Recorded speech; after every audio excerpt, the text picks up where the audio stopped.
ठीक है बच्चों, एक ब्लैक स्क्रीन दिख रही है तुम लोग को? Yes ma'am. ठीक है चलो, तो अब हम लोग कर रहे हैं example number 9, example number 9 of chapter triangles, जो कि एक्सरसाइज 6.4 से पहले है। ठीक है, अब इस एग्जाम्पल में क्या लिखा हुआ है, हमें एक डायग्राम भी दिया हुआ है, बहुत अच्छी बात है, हमें डायग्राम नहीं बनाना पड़ेगा। तो उसने बोला एक फिगर है, देखो फिगर बना देते हैं हम। एक ट्राइंगल है। श्रेया तूने वीडियो देख ली थी ना लास्ट वाली? Yes ma'am. ठीक है, ट्राइंगल एबीसी है और उसमें एक लाइन है X Y. There is a line XY in the triangle ABC, ठीक है, and it divides a triangle into two parts of equal areas। अच्छा ये भी गिवन है, देखो तो क्या क्या चीज गिवन है। पहली चीज तो XY is parallel to, XY parallel लिखना है, parallel XY is parallel to AC। ठीक है, तो जो XY येलो लाइन बनाई है मैंने, ये AC के पैरेलल है, बहुत अच्छी बात है। ये चीज एक तो हमें गिवन है, और हमें क्या गिवन है कि जो एक्स वाई है वो ट्राइंगल को दो इक्वल एरियाज में डिवाइड करती है। मतलब ये जो लाइन है इसने ट्राइंगल को दो पार्ट्स में डिवाइड किया। देखो ऊपर वाला जो पार्ट है ये तो एक ट्राइंगल ही है, और जो नीचे वाला पार्ट है ये ऐसा कुछ है, जो भी है एक क्वाड्रिलेटरल टाइप है। इन दोनों का एरिया इक्वल है। ठीक है, इन दोनों का एरिया इक्वल है, इस ट्राइंगल का इसका एरिया इक्वल है। ठीक है, तो area of triangle B X Y is equal to area of is equal to area of ACYX। ठीक है, एरिया को ना AR से हम छोटे में लिख सकते हैं, पूरा बड़ा एरिया ऑफ लिखने की जरूरत नहीं होती है। अगर तुम सिर्फ स्मॉल AR बना रहे हो और फिर ब्रैकेट के अंदर वो चीज लिख रहे हो जिसका एरिया, तो इतना भी सफिशिएंट है। ठीक है, अब हमें यहाँ पे ना कुछ फाइंड करना है। क्या फाइंड करना है? Find the ratio AX upon AB। ठीक है, AX अपॉन AB रेशियो निकालना है। ठीक है, चलो कोशिश करते हैं कैसे निकालना है। क्वेश्चन ने तुम्हें ये हुक्म दिया है कि तुम्हें ये निकालना है, उसका मन कर रहा है कि तुम ये निकालो। चलो अब देखो इसमें क्या बोला है, X Y is parallel to AC है। ठीक है, तो अगर हम ये दोनों ट्राइंगल्स देखें, देखो X Y is parallel to AC, तो ये वाला एंगल और ये वाला एंगल क्या इक्वल होंगे? Yes ma'am. है ना? क्यों, किस वजह से? Corresponding angle. Corresponding angle. बिल्कुल सही, कॉरेस्पॉन्डिंग एंगल्स है ना। ठीक है, तो ये जो दोनों ट्राइंगल देख रहे हैं, अब देखो हम बी एक्स वाई ये वाला ट्राइंगल छोटा ट्राइंगल और बी ए सी बड़ा वाला ट्राइंगल, इन दोनों में अगर हम देखें तो एंगल बी एक्स वाई बराबर हो गया एंगल बी ए सी के, जो भी हमने लिखा रीजन है कॉरेस्पॉन्डिंग एंगल्स, कॉरेस्पॉन्डिंग एंगल्स। और क्या क्या दिख रहा है तुम्हें इन दोनों ट्राइंगल्स में इक्वल? मैम जो हमने स्टार्टिंग में थ्योरम पढ़ी थी, हाँ एक्स बाई एक्स, हम ax ma'am upon bx is equal to by upon cy। Ma'am angle B Y X equal to angle C. बिल्कुल, ये भी होगा angle B Y X equals to angle C. और ऋतिक हम रेशियो पे तब जाएंगे, देख रेशियो में इक्वल थोड़ी गिवन है, हम रेशियो इक्वल नहीं लगा सकते, वो तो हमें निकालना है, ए एक्स अपॉन ए बी तो हमें निकालना है। हमें क्या क्या मैम चीजें, मैम वो सिमिलर, अच्छा मैम ओके। कहीं और आ गए क्या हम लोग? ये रहा। इन दोनों को ना पहले हम सिमिलर करेंगे, बी एक्स वाई और बी ए सी वाला जो ट्राइंगल है, इन दोनों को पहले हम सिमिलर प्रूव करेंगे। देखो दोनों को सिमिलर करेंगे तभी एरियाज पे पहुंच पाएंगे ना, क्योंकि हमने जो थ्योरम पढ़ी है, हमने जो थ्योरम पढ़ी है लास्ट क्लास में, उसमें क्या है, सिमिलर ट्राइंगल के एरियाज का रेशियो बराबर होता है साइड के रेशियो का स्क्वायर के बराबर, वो हमने पढ़ी है ना। उसको हम यहाँ लगाना चाहते हैं, तो उसको लगाने के लिए एरिया पे जाना पड़ेगा, एरिया पे जाने के लिए पहले ट्राइंगल्स को सिमिलर करना पड़ेगा, तो इसलिए हम उन्हें पहले सिमिलर कर रहे हैं। तो अब हमारे पास जैसा अभी बताया ये कि angle B Y X is equal to angle B C A B है, वही रीजन है इनका भी कॉरेस्पॉन्डिंग एंगल्स ही है दोनों भी। तो दोनों इन दोनों ट्राइंगल्स में दो दो एंगल इक्वल हो गए, तो हम ए सिमिलैरिटी से बोल सकते हैं दोनों ट्राइंगल सिमिलर है। मन करे तो एंगल बी भी यूज कर सकते हो, क्योंकि हमारे पास बहुत चीजें है ना, हम कंजूस तो है नहीं, हम चाहे तो एंगल बी भी यूज कर सकते हैं, हमारे पास बहुत कुछ है, अमीरी है ट्राइंगल में। देखो तीनों एंगल इक्वल आ रहे हैं, तो मन करे तो कर लेना, नहीं तो यहाँ से इतना भी काफी है, बाय ए सिमिलैरिटी। तो जो ट्रिपल ए है ना, वो डबल ए का ही अमीर वर्जन है एक तरह से, पर दोनों वही काम कर देते हैं। By A similarity triangle B X Y is similar to triangle B A C, तो ये दोनों ट्राइंगल्स हो गए सिमिलर। अब जब ये दोनों सिमिलर हो गए तो इनकी साइड्स का रेशियो भी इक्वल होगा, और इनके एरियाज का जो रेशियो होगा वो क्या होगा बताओ। अब इन दोनों के एरियाज का रेशियो क्या आएगा यहाँ से, जब दोनों सिमिलर हो गए तो हम क्या बोल सकते हैं, area of triangle B X Y upon area of triangle BAC, है ना। जब दो ट्राइंगल सिमिलर हो जाते हैं, छोटा वाला बड़े वाले के सिमिलर हो गया, तो उनके एरियाज का रेशियो क्या हो जाएगा? बताओ, तुम लोग बताओ जरा क्या होगा। BX upon AB square. बिल्कुल सही, बिल्कुल सही। BX upon AB whole square. और अब हम इसको ये भी लिख सकते हैं कि ये इक्वल होगा BY upon BC whole square के भी बराबर होगा ना। और थर्ड वाला बताओ क्या बचा? AC by XY whole square. AC लिखना चाहिए ऊपर या XY लिखना चाहिए? XY। बिल्कुल, हाँ। जो ट्राइंगल ऊपर है ना, जो ट्राइंगल ऊपर है उसकी साइड ही ऊपर रखना, ये ध्यान से रखना है, ठीक है। जो ट्राइंगल ऊपर उसकी साइड ऊपर, जो ट्राइंगल नीचे उसकी साइड नीचे। तो XY अपॉन AC का होल स्क्वायर, ये तीनों इन सबके बराबर है, का होल स्क्वायर इन सबके बराबर है। पर क्वेश्चन में हमें किससे मतलब है? जिससे हमें मतलब है हम उसी से मतलब रखेंगे। हमें AX अपॉन AB निकालना है। देखो AX upon AB, AX upon AB आएगा यहाँ से, अभी आया नहीं है, अभी तो BX दिख रहा है, पर वो यहाँ से आ सकता है, तो हम इस वाले पार्ट को यूज कर लेते हैं। इतना हमारे काम की चीज है, बाकी हमारे काम का नहीं है, उसको भूल जाओ, छोड़ दो, भगा दो, ठीक है। तो area of BXY upon BAC, ठीक है। अब ये हमें देखो पहले ही बोला हुआ है कि इन दोनों पार्ट्स का इक्वल है एरिया, BXY का एरिया और XACY जो क्वाड्रिलेटरल है, इसका एरिया बराबर है। तो अगर इसका एरिया मान लो इसका एरिया अगर मैं कह रही हूँ स्मॉल ए है, तो इसका एरिया भी स्मॉल ए है ना। तो बड़े वाले ट्राइंगल का एरिया कितना हुआ बताओ?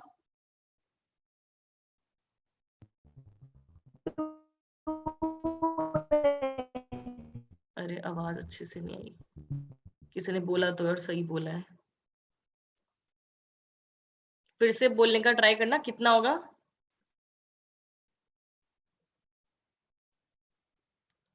अच्छा श्रेया बेटा तेरी मैम आवाज, हाँ हाँ 2A। हाँ बिल्कुल। श्रेया तेरी आवाज नहीं आ रही शायद ठीक से, तू चैट बॉक्स में लिख दियो, ऐसा करियो अगली बार, शायद कुछ ना नेटवर्क वगैरह की वजह से।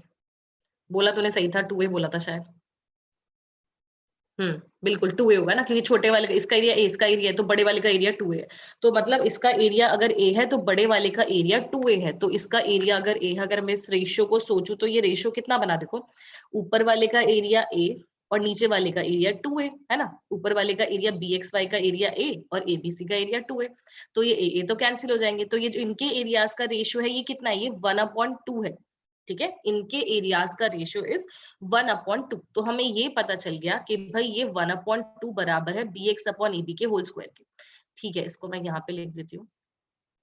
तो इसका मतलब 1/2 इक्वल है 1/2 इक्वल है BX अपॉन AB के होल स्क्वायर के ऊपर। ये होल स्क्वायर जब उधर ले जाओगे तो क्या बन जाएगा उधर जाके?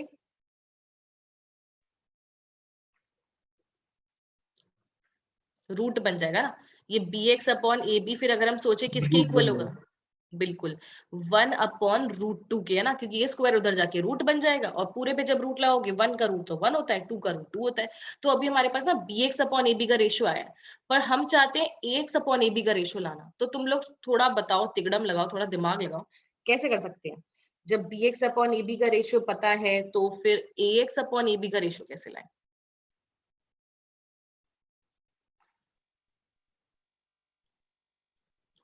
मैम हाँ जैसे ये हुआ ऐसे ही उसी में ही -1 करके √2। हाँ बिल्कुल बिल्कुल, -1 कर देते हैं। देखो अब हमें यहाँ पे दिख रहा है, देखो डायग्राम में कि BX है और AB है, तो अगर AB में से BX को सब्ट्रैक्ट कर दें तो AX आ जाएगा ना। AB में से अगर BX को सब्ट्रैक्ट कर दें तो AX आ जाएगा। तो AB में से BX कब सब्ट्रैक्ट होगा? देखो ये चीज ध्यान से सुनना, ये काफी सारे क्वेश्चंस में ना ये चीज लगेगी आगे भी। तो जैसे BX अपॉन AB हमारे पास पड़ा हुआ है और हमें ये पता है कि AB माइनस BX जैसी होगा ना, तो ये AX बन जाएगा। अब AB माइनस BX कहाँ से प्रकट कराए, पर यहाँ पे तो है ही नहीं। तो अगर मैं 1 में से माइनस कराऊं इस चीज को तो क्या आएगा? देखो जब 1 में से इसको माइनस कराओगे, एलसीएम लोगे, तो न्यूमरेटर में यही तो बनेगा, है ना। जब एलसीएम लेंगे तो न्यूमरेटर में बनेगा AB माइनस BX और डिनोमिनेटर में भी रहेगा।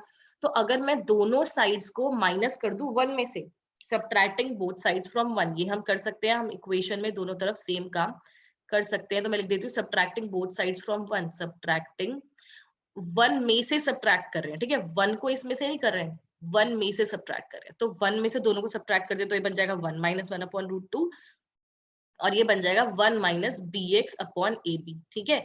तो जब क्वेश्चन में ऐसा है, देखो कि तुम्हारे पास एक पार्ट है BX वाला है पर तुम्हें तो चाहिए ax वाला पार्ट, और तुम्हें दिख रहा है बड़े में से सब्ट्रैक्ट करके आ जाएगा। जब तुम्हें लगता है ऐड करके आएगा तो तुम +1 कर दो, जब तुम्हें लगता है सब्ट्रैक्ट करके आएगा तो 1 सब्ट्रैक्ट कर दो, इस तरह से। ठीक है, अब हम एलसीएम ले लेते हैं दोनों तरफ।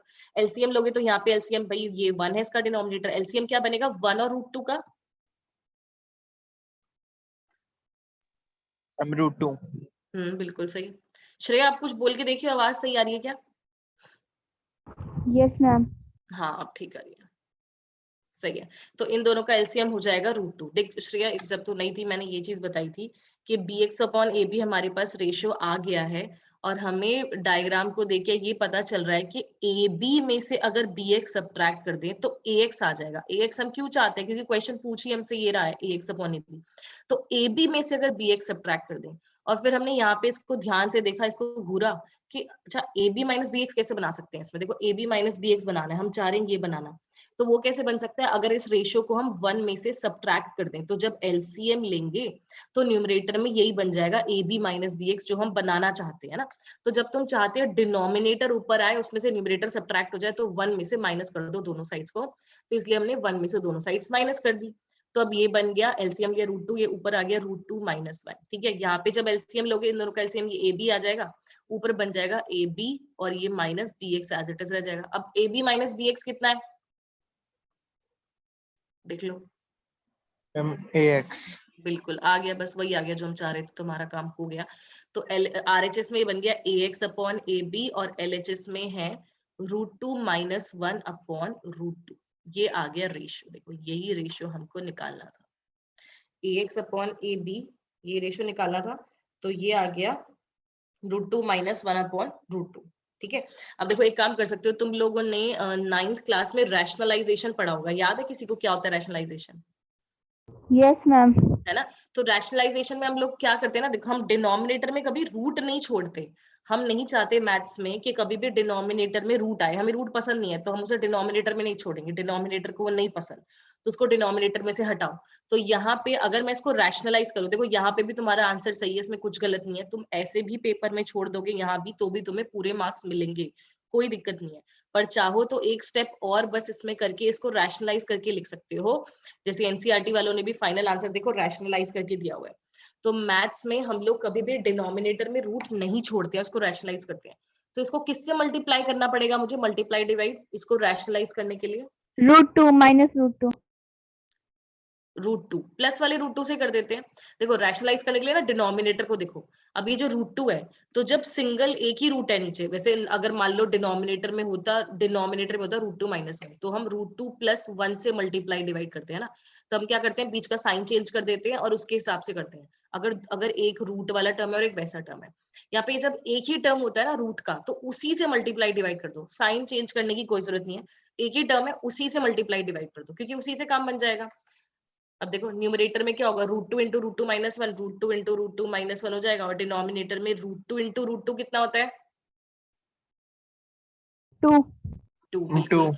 और यहाँ पे भी मल्टीप्लाई करोगे जब √2 को अंदर, तो √2 × √2 2, और -√2 × 1 √2, तो 2 - √2/2। अब देखो डिनोमिनेटर से रूट खत्म हो गया, हम ये तो चाहते थे, हमें नहीं चाहिए था वो डिनोमिनेटर में, तो डिनोमिनेटर से रूट गायब करने की निंजा टेक्निक है ये। ठीक है, मैम वैसे रूट के साथ दोनों साइन होते हैं ना, प्लस के भी माइनस का भी। हाँ नहीं वो हमेशा थोड़ी होते हैं, वो तो अगर देंगे वो लोग, मान ली क्वेश्चन में लिखा है किसी में कि +-√2 लिखा हुआ है तो हम मानेंगे, नहीं तो ऐसे हमेशा हम अपनी तरफ से कोई साइन बना नहीं सकते हैं। ऐसा नहीं है कि +-√2 वो हम तब लिखते हैं जब x² = 2 होता है ना, फिर हम x की वैल्यू जब निकालते हैं तो हम रूट लगाते हैं, तो हम x बोलते हैं कि x आएगा +-√2, तब हम लगाते हैं अगर x² कोई इसके बराबर है तो, नहीं तो यूजुअली नॉर्मली जो भी लिखा होगा वही लेंगे हम। ठीक है, ये आ गया, तो ये आ गया हमारा आंसर ax/ab। ठीक है, तो ये एग्जाम्पल भी काफी इंपॉर्टेंट है और अच्छा क्वेश्चन है, इस तरह के क्वेश्चन पेपर में आ सकते हैं। तो हमेशा ध्यान रखो, अगर मैं भूल भी जाती हूँ तुम्हें बोलना कि एग्जाम्पल करने हैं, तो तुम मान के चलो भाई तुम्हें करने ही करने हैं, ये तुम्हारा काम है। जैसे तुम खाना खाते हो है ना, खाना खाते हो, जो भी करते हो, सुसु पोटी करते हो, जो भी काम करते हो, तो ऐसे ही पढ़ाई करना जैसे तुम्हारा काम है, वैसे ही एग्जाम्पल्स करना, जैसे एनसीईआरटी की एक्सरसाइज करनी है वैसे एग्जाम्पल्स जरूर करने हैं, क्योंकि एग्जाम्पल से क्वेश्चन जरूर आते हैं पेपर में। तो एग्जाम्पल्स को कभी हल्के में मत लेना भाई, अंडर एस्टिमेट मत करना। चलो एक्सरसाइज 6.4 पे चलते हैं। मैम जो संडे को टेस्ट है। हाँ हाँ बिल्कुल सही, बताना भूल गई मैं तो। इस संडे को टेस्ट है भाई तुम लोगों का, और टेस्ट में क्या क्या आ रहे हैं, चैप्टर 2 और 3 आ रहा है ना। हम किस टाइम होगा टेस्ट? टाइम बेटा देख, संडे को मतलब दोपहर में ही होगा। बताओ कोई अगर किसी को दिक्कत ना हो तो हम लोग रखेंगे टाइम 12 से 2 का टाइम रखेंगे। 1 घंटे का साइंस का टेस्ट होगा, 1 घंटे का मैथ्स का टेस्ट होगा। बताओ 12 से 2 में सब लोग अवेलेबल हो? Yes yes ma'am. मैम। ठीक है, ऋतिक तू? मैम मेरे को जाना था कहीं पे, फिर मैम मैं बता दूंगा मैम आपको। तो तू बताना, कोई नहीं, हम टाइम तुम लोग के हिसाब से रख लेंगे, कोई दिक्कत नहीं ओके है। मैम। तो सुबह में होगा अवेलेबल, सुबह में होगा फ्री? हम मैम सुबह मैं में कर लो मैम, या तो मैम अर्ली मैम 10 या फिर 10 to 9। 12 कर लें? Yes ma'am. बता जानवी श्रेया, सही है ये टाइम? Yes ma'am. ठीक है चलो 10 to 12 कर लेंगे, तो मान के चलो यही है तुम्हारा टाइम, बाकी कुछ थोड़ा बहुत चेंज अगर होता है तो वो बता देंगे। मैम मैंने मैथ का चैप्टर 2 नहीं किया हुआ, क्योंकि जब मैं यहाँ पे ज्वाइन किया था SHM क्लासेस तो चैप्टर 3 चल रहा था। अच्छा, चैप्टर 3 किया हुआ है तूने? Yes ma'am. चल तो फिर ऐसा करेंगे कि तुझे जो टेस्ट बनाएंगे तो उसका चैप्टर 1 के क्वेश्चंस मत करियो, हम मार्क करके रखेंगे कौन से चैप्टर 1 है कौन से चैप्टर 2 है, या ऐसा करेंगे ऊपर उसके क्वेश्चंस डाल देंगे, नीचे उसके क्वेश्चंस डाल देंगे, बीच में लाइन डाल देंगे। तो तू अपना वही पार्ट अटेम्प्ट करिए, तुझे उसी के नंबर में से, टोटल में से, उसी में से मार्क्स मिलेंगे। ठीक है, ओके या मैम। देना चाहती अगर पढ़ के तो देख ले भाई, तेरी मर्जी है वो।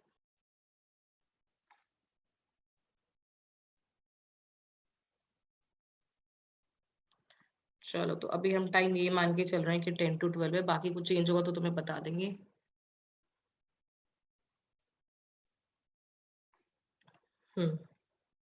अच्छा, अब एक्सरसाइज पे आ जाओ, एक्सरसाइज 6.4 पे वापस आ जाओ, और क्वेश्चन नंबर, एक क्वेश्चन कर लेते हैं, कौन सा क्वेश्चन करें, question number, ma'am question number 3 मेरा हाफ हो गया था, हाफ रह गया था, समझ नहीं आया, फिर वो करा दो एक बार। चल करा देते हैं। क्वेश्चन नंबर 3 पढ़ लो भाई पहले। क्वेश्चन नंबर 3 में तुम्हें एक फिगर दी हुई है, बहुत बढ़िया, डायग्राम बनाने नहीं पड़ेगा खुद से। कोई ट्रेपीजियम है क्या? इन्होंने बोला है कि ट्रेपीजियम तो नहीं बोला है इसे, चलो जो भी है ये एक इस तरह से क्वाड्रिलेटरल टाइप दे रखा है, देखने में ट्रेपीजियम लग रहा है।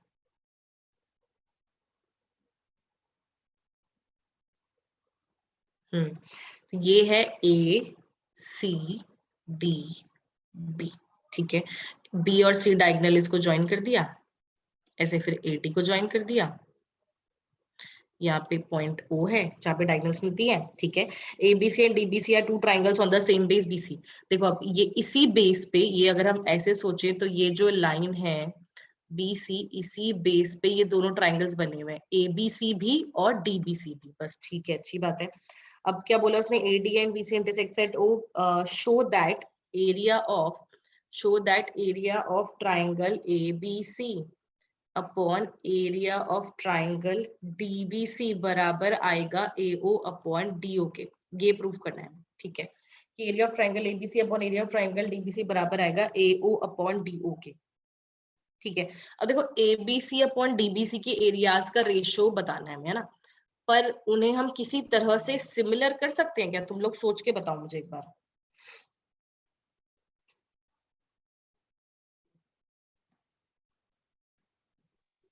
मैम मैं कौन सा क्वेश्चन करा रहे हो आप?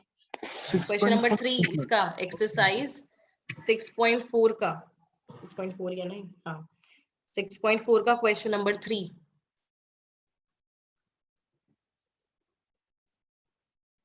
पढ़ ले जरा एक बार, सब लोग पढ़ लो। जानवी तेरा हो गया था ये? Yes ma'am. ठीक है, मैम इसमें हम परपेंडिकुलर बना सकते हैं डी और ए से। बिल्कुल सही, बहुत बढ़िया। ये खुद सोचा तूने? Yes ma'am. बहुत सही, बहुत बढ़िया सोचा, तेरी सोच बहुत अच्छी है। हाँ देखो इसमें परपेंडिकुलर बनाएंगे। ऋतिक पढ़ लिया क्वेश्चन? अब मेरा हो गए थे क्वेश्चन। अच्छा ठीक है, चल बढ़िया है फिर तो। परपेंडिकुलर बना के ही होगा ना। सही है। देखो अब उसने ये बोला हुआ है कि अब दोनों ट्राइंगल्स जो है ना सिमिलर हो नहीं पाएंगे, तो हम वो एरिया वाला जो थ्योरम है वो नहीं लगा पाएंगे स्क्वायर्स वाली जो है, क्योंकि वो सिर्फ सिमिलर ट्राइंगल में लगती है। एबीसी और डीबीसी में तुम्हें कुछ नहीं दिया हुआ, यहाँ पे कुछ नहीं पता क्या पैरेलल, कुछ नहीं पता ना, तुम कोरिस्पॉन्डिंग एंगल लगा सकते हो, तुम कुछ नहीं लगा सकते हो, तो हम सिमिलर तो नहीं कर सकते फिलहाल इन दोनों ट्राइंगल्स को, ठीक है। अच्छा अब तो फिर एरिया कैसे लिखें? एरिया के दो तरीके हैं हमारे पास इस चैप्टर में, या तो हम वो थ्योरम यूज कर ले तो एरियाज का रेशियो निकाल लें, या फिर एक जो हमेशा हमारे पास तरीका होता है एरिया ऑफ ट्राइंगल लिखने का, half into base into height, हम वो तरीका लगा सकते हैं, half into base into height. अब ये तरीका लगाने के लिए अगर तुम एबीसी ट्राइंगल का एरिया लिखना चाह रहे हो, तो एबीसी ट्राइंगल में अगर हम बीसी को बेस ले तो हाइट भी चाहिए, हाइट तो है नहीं, तो इसलिए ना यहाँ पे परपेंडिकुलर ड्रॉप करना पड़ेगा, ठीक है। तो सोचा करो हर चीज क्यों हुई, कैसे हुई, तो फिर आराम से अगली बार ऐसा कोई क्वेश्चन आएगा तो तुम खुद से सोच पाओगे कि अच्छा कंस्ट्रक्शन करनी है। अब एरिया में देखो बीसी अगर बेस है तो ए से बीसी पे परपेंडिकुलर ड्रॉप कर देते हैं, थोड़ा इधर परपेंडिकुलर ड्रॉप कर दिया मैंने, ये ठीक है, ये परपेंडिकुलर ड्रॉप कर दिया, इसका नाम मैंने दे दिया ई। तो ये एई, ये कंस्ट्रक्शन लिख देंगे हम लोग कंस्ट्रक्शन में, draw AE perpendicular to BC, ये हमने ड्रॉ कर दिया, ठीक है। अब ये परपेंडिकुलर ड्रॉ कर दिया तो अब हम एबीसी ट्राइंगल का एरिया लिख पाएंगे half into base into height से, तो हाफ इंटू बीसी इंटू एई अभी लिख देते हैं।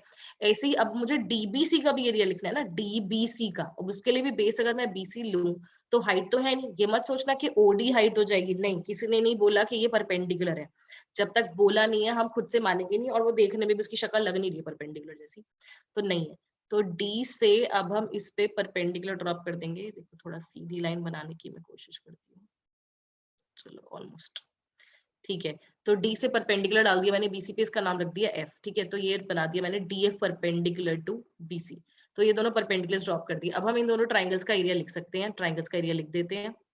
तो एबीसी ट्राइंगल का एरिया देखो कितना हो गया, area of triangle A B C कितना हो गया, half into base into height, तो हाफ इंटू बेस है बीसी और हाइट कितनी है बी एई, है ना, हाँ बिल्कुल एई हाइट है, सही है।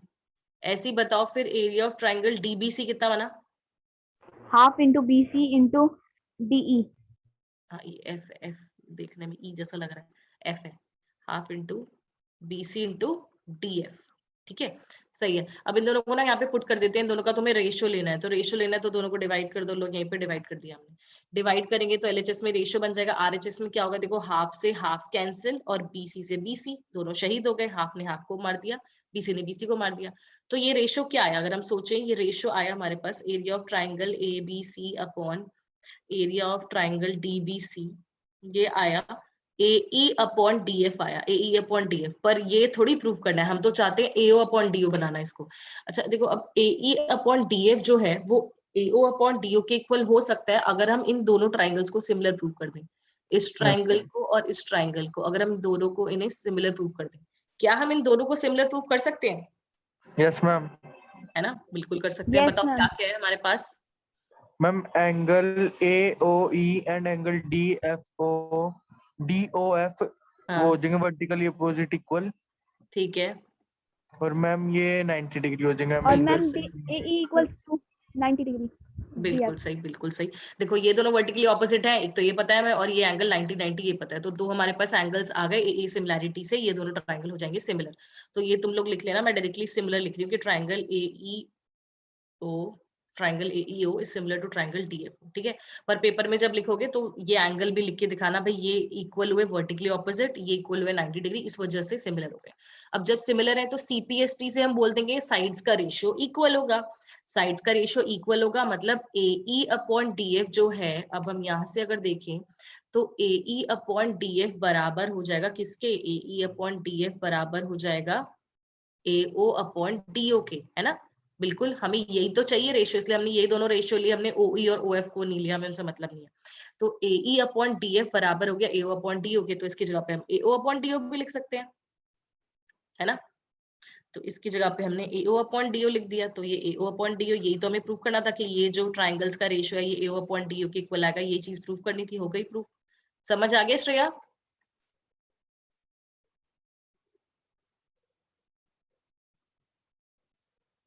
कहाँ गई श्रेया?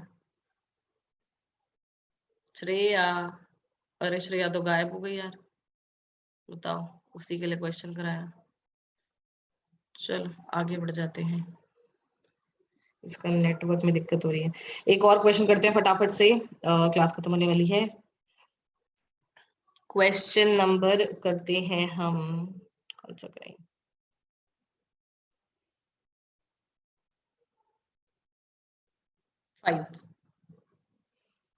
क्वेश्चन नंबर 5 देखो, ये अच्छा क्वेश्चन है। क्वेश्चन नंबर 5 पढ़ लो सब लोग, इसी एक्सरसाइज का है। तो 5 मैं करा रही हूँ, एक एग्जाम्पल हमने करा, एक क्वेश्चन करा और एक ये वाला करा जो ये भी था इसी का। बाकी ये जो भी क्वेश्चंस बचे होंगे वो सब तुम्हारे होमवर्क है, ठीक है। तो होमवर्क जिसने नहीं किया था वो पिछला वाला होमवर्क भी कर लेना भाई, मतलब एग्जाम्पल्स पूरे जो थे पिछली बार और पूरी एक्सरसाइज ये वाली। क्वेश्चन नंबर 5 पढ़ लो, देखो क्या बोला हुआ है। DEF are respectively the midpoints of sides AB, BC and CA of triangle ABC. Find the ratios of the areas of triangle DEF and ABC. अब इसमें सबसे गंदी बात क्या है कि हमें फिगर नहीं दे रखी है, हमें फोटो खुद बनानी पड़ेगी यहाँ पे। तो सबसे पहले बनाते हैं फोटो। फोटो बनाने के लिए ध्यान से पढ़ लो क्वेश्चन में क्या दिया है। पहले तो एक ट्राइंगल ABC बना लेते हैं।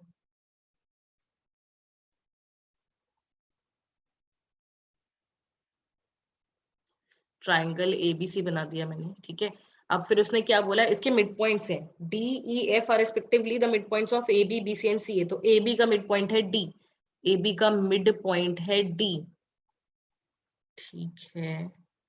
और फिर BC का मिड पॉइंट है E, BC का मिड पॉइंट है E। और AC का मिड पॉइंट है F, AC का मिड पॉइंट है F, ठीक है।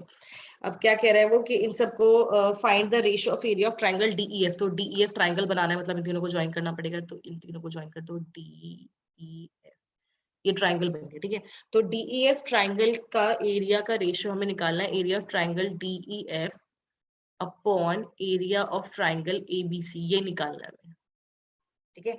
Area of triangle DEF upon area of triangle ABC, इनके एरियाज का रेशियो निकालना है।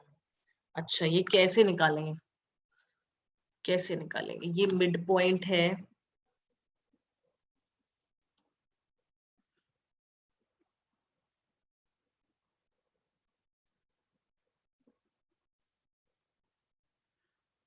ये दोनों ट्रायंगल्स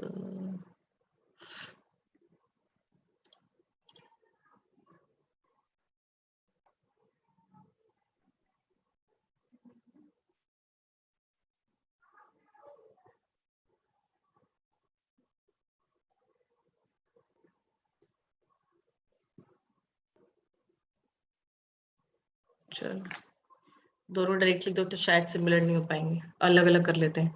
देखो अगर मैं यहाँ पे अब बोलूं, तुम लोगों को याद होगा 9th में तुमने एक मिड पॉइंट थ्योरम पढ़ी थी। देखो अब D और F जो पॉइंट्स हैं, ये मिड पॉइंट्स को ज्वाइन करने वाली तो है। D और F कौन सी लाइन है? मिड पॉइंट्स को ज्वाइन करने वाली लाइन। जो मिड पॉइंट्स को ज्वाइन करने वाली लाइन होती है, कुछ पढ़ा था तुमने इसके बारे में? यस मैम, मैम वो पैरेलल होती है, नीचे वाले के हाफ होती है ऊपर वाली। बिल्कुल सही। तो DF जो है वो पैरेलल होगा, BC के पैरेलल होगी और उसका हाफ भी होगी, हाफ ऑफ BC भी होगी, सही है।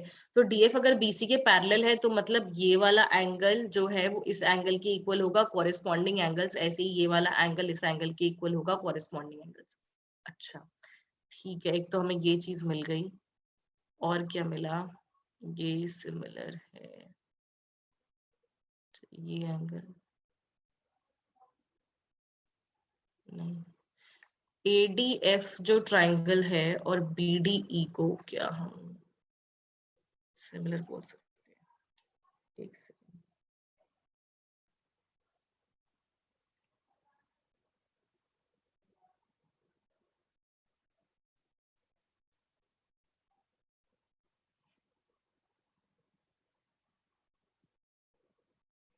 अच्छा कुछ और करने की कोशिश करते हैं। चलो ये तो हमें दिख गया, देखो कि DF जो है इसके पैरेलल, तो DF जो है वो BC का हाफ हो जाएगा, ठीक है। ये पता है हमें DF BC का हाफ है। अच्छा ऐसे DE अगर मैं पूछूं तुम लोगों से, तो DE किसका हाफ है? Ma'am AC। बिल्कुल सही, DE AC का हाफ है। और EF किसका हाफ है? Ma'am BA। हाँ बिल्कुल, AB का हाफ है। जानवी याद आई ये वाली थ्योरम, याद है?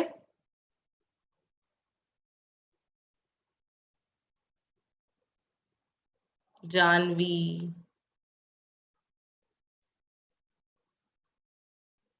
अरे जानवी कहाँ चली गई? चलो भाई रिकॉर्डिंग देख लेंगे लोग। देखो तो ये तो हमें पता चल गया ना कि भाई ये साइड इसके पैरेलल, इसके पैरेलल और ये इसके पैरेलल जैसे जैसे भी, और हाफ्स हो गई है ना। तो यहाँ से देख डी एफ ये आ गया, डी एफ है हाफ ऑफ बीसी, डीई है हाफ ऑफ एसी और ई एफ है हाफ ऑफ एबी। अच्छा अगर मैं यहाँ से पूछूं तो डी एफ अपॉन बीसी ये रेशियो कितना होगा? डी एफ अपॉन बीसी का रेशियो कितना होगा? बीसी को उधर ले आते हैं बस उठा के। देख डीएफ है 1/2 ऑफ बीसी, तो बीसी यहाँ पे इसके साथ मल्टीप्लीकेशन में है ना हाफ के साथ, तो जब यहाँ ले जाएंगे यहाँ पे जाके डिवीजन में चला जाएगा। तो बस डीएफ अपॉन बीसी अगर हम सोचे तो कितना है? 1/2 है। सही है ये चीज ऋतिक? Yes ma'am. ठीक है जानवी?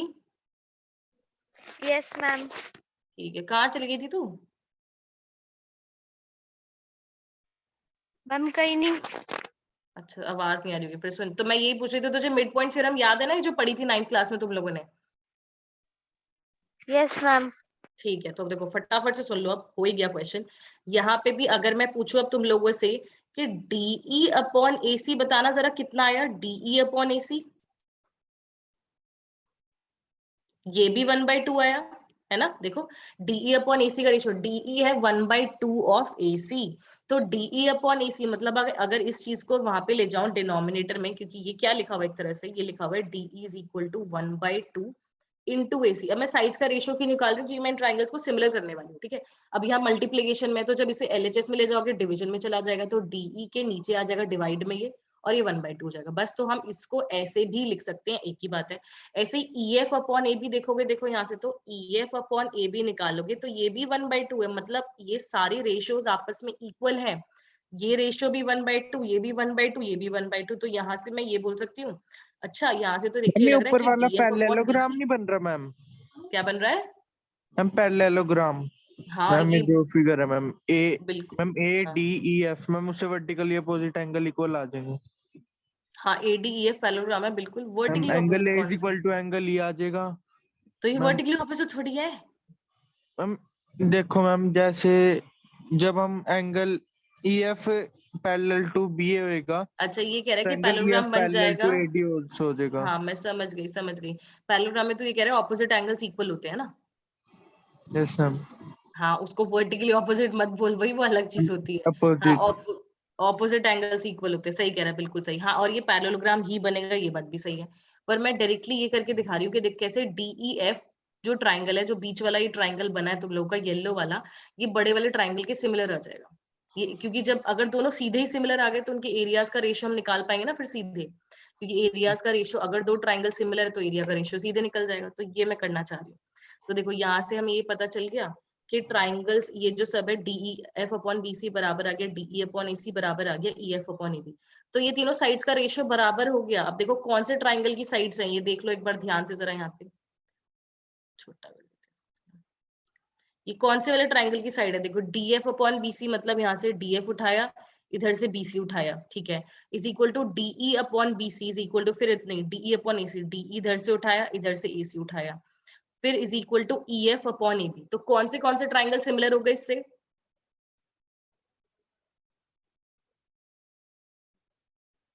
बोलो भाई जल्दी बोलो।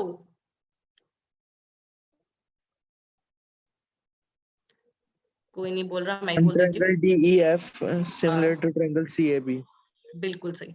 डीईएफ ट्राइंगल जो है वो सीएबी के सिमिलर हो गया। कैसे? क्योंकि देखो जो साइड्स हमने ली, हमने ये छोटे वाले ट्राइंगल की तीनों साइड्स का रेशियो देखा, बड़े वाले ट्राइंगल की तीनों साइड्स के रेशियो के मतलब बराबर है, कॉरेस्पॉन्डिंगली देखे हम तो ये तीनों बराबर आ गए हमारे पास। तो by S S S similarity, क्योंकि तीनों साइड्स हमने यूज की है, तो by S S S similarity, by S S S similarity हम बोल देंगे कि ये दोनों ट्राइंगल्स हो गए सिमिलर। ट्राइंगल का नाम लिख देते हैं ठीक से, डीईएफ आएगा और वहां से सिमिलर आएगा। डीईएफ जो है वो सिमिलर आएगा बीएसी के, क्योंकि ई और ए एंगल एक्चुअली में बराबर है, तो इसके सामने ट्राइंगल बीएसी आना चाहिए। और जब दोनों ट्राइंगल सिमिलर होते हैं तो उनके एरियाज का रेशियो क्या हो जाता है?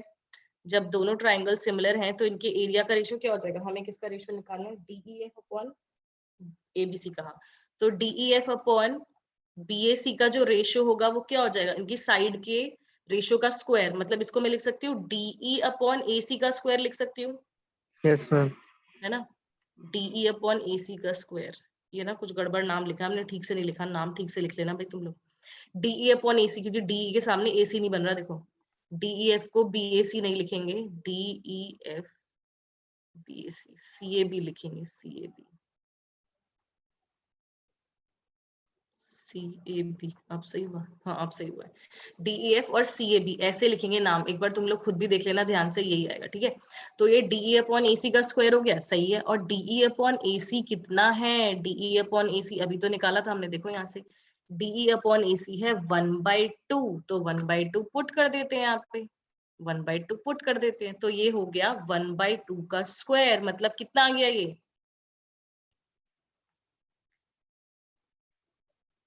कितना आ गया, 1/2 का स्क्वायर। मैम 1/4। 1/4।